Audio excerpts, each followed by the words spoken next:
Niebuhr begins by talking about the human condition, and this is the human condition after the fall. And he says that on the one hand, humans are finite creatures. I'm sure you know this. We are fundamentally distinguished from our Creator, who is sufficient in and of himself, because we are dependent upon God and upon others. God is independent, radically so. We are dependent. We are born helpless, unable to look after ourselves, and we die in much the same way. We are limited by our energy. We need to sustain ourselves with food and with rest, and we are mortal. You will die. According to Isaiah, compared to God, our lives are as nothing. He says this in chapter 40. Scarcely are they planted, scarcely sown, scarcely has their stem taken root in the earth, when he blows upon them, and they wither, and the tempest carries them off like stubble. We're finite. That's part of our human condition, but it's only one part. On the other hand, we are free. Take a look at Psalm 8. Psalm 8 gloriously affirms the nature of humanity. There we read, "Yet you have made them a little lower than heavenly beings and crowned them with glory and honor." God has made us in his image, and we are free. God has given us the power of transcendence, not as a divine attribute, but through imagining new possibilities and engaging in transformative work, we have the power to transcend the here and the now. As Pascal says, man is a reed, the weakest in nature, but he is a thinking reed. We truly are exalted and lowly. We are the angel beast. And this condition, this finitude on the one hand, this finiteness, and this freedom on the other, together results in anxiety in our lives. Anxiety, Niebuhr writes, is the inevitable spiritual state of humanity, standing in the paradoxical situation of freedom and finiteness. Anxiety is the internal description of the state of temptation. You know a lot about this. You know, we are anxious about everything. Everything. We are anxious about our reputations. We are anxious about our effectiveness. We are anxious about the size of our churches. We are anxious about the reach of our influence. We're anxious about what happened yesterday, and if we did something wrong, we're anxious about what's happening today, and can I meet everything I need to do, and we're anxious about what's coming tomorrow, right? We live in a culture that values success, and we constantly assess and evaluate, right? I just ask my students, we assess them nonstop, right? I mean, we're constantly asking, are you okay? Are you feeling okay? Can anything be better, right? How are you doing? All these things, and we create this sense of we're judging all the time, and we're being judged all the time. And certainly social media plays a role in this. And so we're stuck. We know, do I measure up? Are my students happy? Are your parishioners happy? What do others think of me? Am I reaching my goals? More and more of my students are coming to college fundamentally and even clinically anxious. Anxiety, in turn, breeds fear.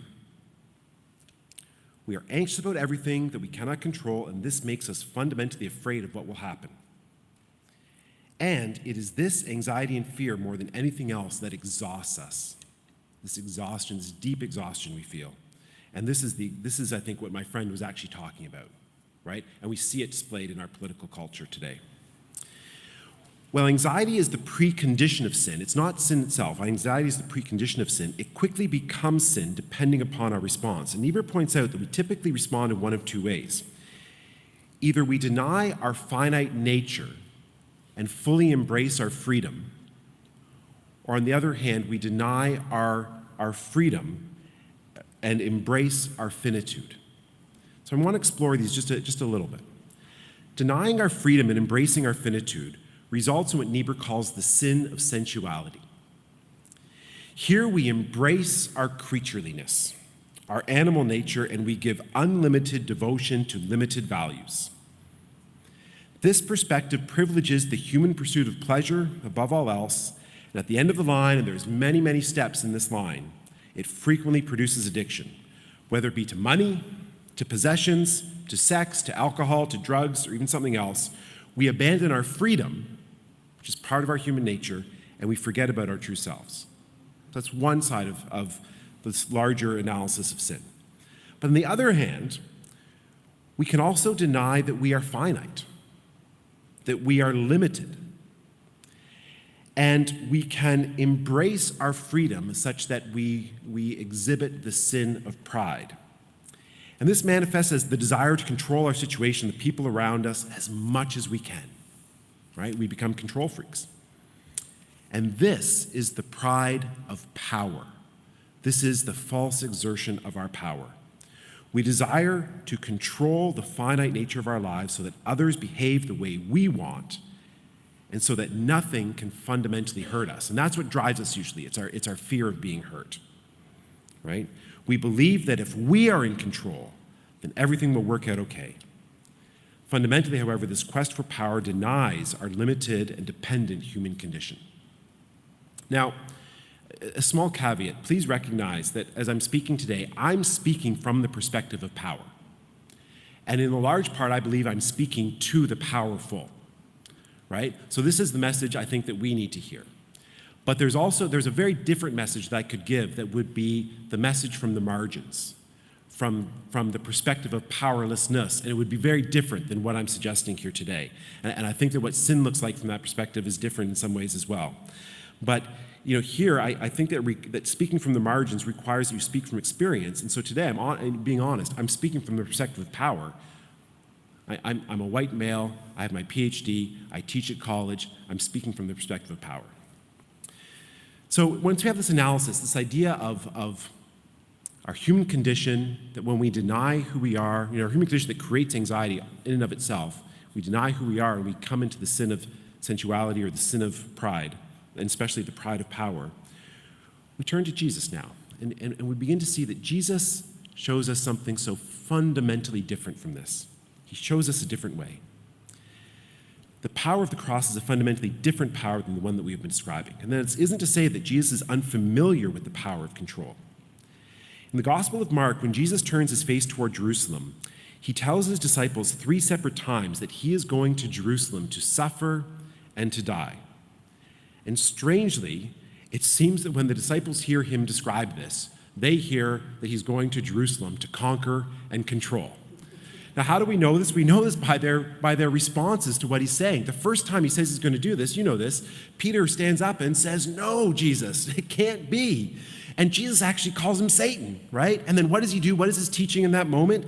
He then says to them, after rebuking Peter, that they have to be ready to take up the cross themselves in order to follow him.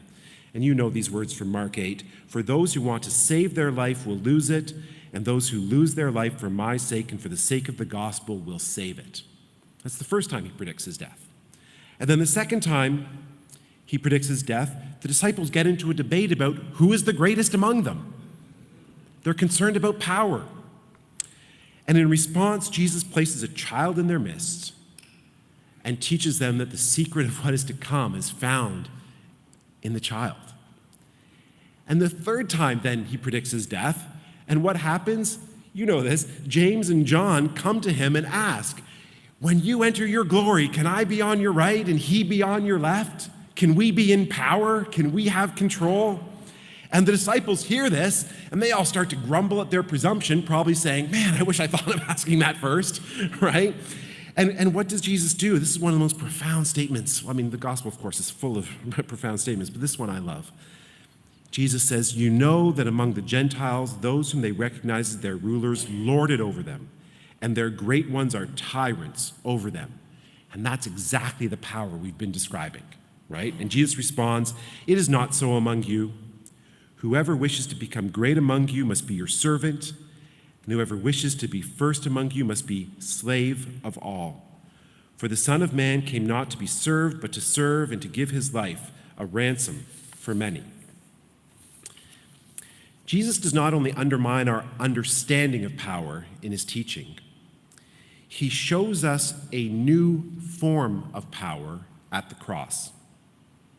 At the cross, Jesus suffers the abuse of the powerful, and in so doing, exposes the deceitful foundation of their power, built on this desire to control out of fear. We must remember that the cross only receives its glory because of Jesus.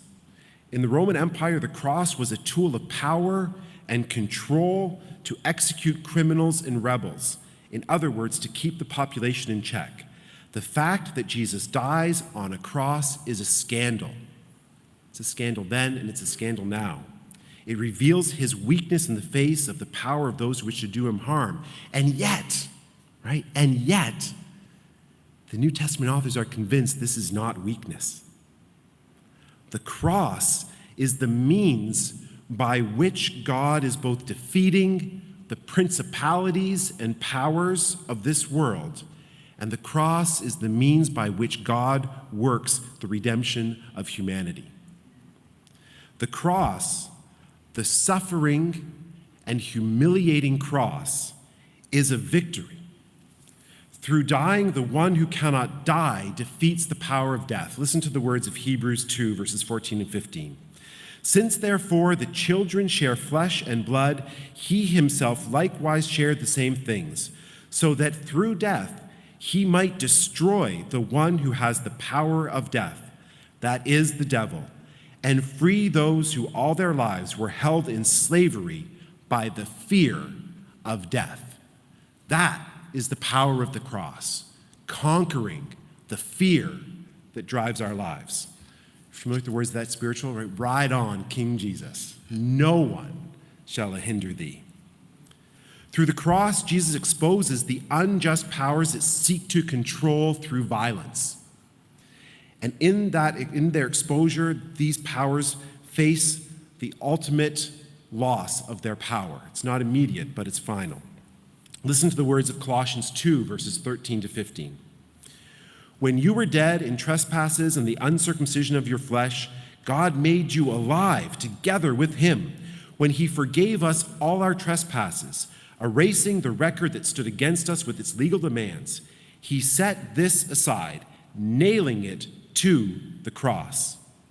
He disarmed the rulers and authorities and made a public example of them, triumphing over them in it. This is the power of the cross, to expose the false power in our midst. We are faced with a paradox, and it's one that makes us very, very uncomfortable. The path to victory goes through the cross. The power of the cross comes through suffering violence in hopes of resurrection. That is trusting the power of God. This means that we conquer through the surrender of our desire to control. Faith is our shield, our unwavering faith that God is our sure defender. I cannot guarantee my significance, but I can trust God with my significance and my reputation. These words from Stanley Hauerwas describe this, and I find this very powerful. Hauerwas says this. He says, discipleship quite simply means extended training in being dispossessed. I'll repeat that. Discipleship quite simply means extended training in being dispossessed. To become followers of Jesus means that we must, like him, be dispossessed of all that we think gives us power over our own lives and over the lives of others. This is not an apathetic giving up. This is the willing surrender of my identity and my goals to God. As I take up my cross and follow him, I gain my life as I find it in him. Our call to discipleship is the call to take up our cross and to follow Jesus. And we find the power of the cross in our surrender to God.